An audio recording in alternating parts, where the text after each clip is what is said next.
মোহাম্মদ আমজাদ হোসেন এবং সংগ্রামী আহ্বায়ক 7 নং হোকলবাড়ি ইউনিয়নের বাংলাদেশ জাতীয়বাদী দল বিএনপির বিশেষ দক্ষতায় রয়েছে তার নাম।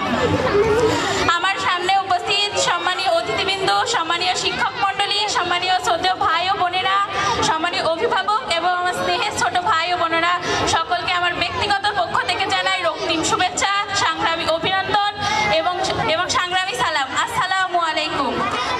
ভালোবাসার, শ্রদ্ধার, আবেগের এবং এক গভীর বেদনার, কারণ আজ আমরা বিদায় জানাতে এসেছি এমন একজন মানুষকে যিনি আমাদের শিক্ষা জীবনের প্রথম স্ফূর্তি, যার হাত ধরে আমাদের বিদ্যালয় আজকে পৌঁছেছে এই গৌরবময় স্থানে। তিনি আমাদের দেখিয়েছেন আলোর পথ। প্রিয় প্রধান শিক্ষক মহোদয়, আপনার আন্তরিকতা, আপনার শৃঙ্খলা, আপনার পাণ্ডিত্য এবং আপনার নেতৃত্বের গুণে এই বিদ্যালয় আজ শুধু একটি শিক্ষা প্রতিষ্ঠান নয়, বরং এটি প্রতিটি হাসিতে ছিল সাহস।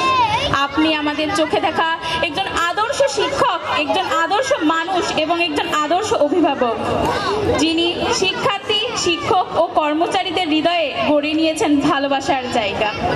আপনার জ্ঞান এবং আপনার নেতৃত্বের অবদান ভুলবার নয়। আপনি হয়তো থাকবেন না, কিন্তু আপনার চিন্তা, আপনার কাজ, আপনার আদর্শ অমর হয়ে বেঁচে থাকবে আমাদের সকলের হৃদয়ে। আজ হয়তো আপনি প্রশাসনিকভাবে বিদায় নিচ্ছেন, কিন্তু আপনার শিক্ষার্থীরা আপনার ছায়া হয়ে ছড়িয়ে পড়বে নানা প্রান্তে। আপনি যে জ্ঞানের বীজ বপন করেছেন, তা থেকে একদিন অজস্র সাফল্যের বৃক্ষ গজাবে। প্রিয় প্রধান শিক্ষক, আমরা মহান সৃষ্টিকর্তার কাছে প্রার্থনা করি তিনি যেন আপনার অবসর জীবনকে সুন্দর করে তোলেন, আপনার অবসর জীবনে সুখ, শান্তি, আনন্দ ও সুস্থতায় ভরিয়ে দেন, আপনাকে দীর্ঘায়ু দান করেন। পরিশেষে একটি কথাই বলতে চাই আমি, শিক্ষকরা চলে যান, কিন্তু অমর হয়ে থাকে তাদের আদর্শ।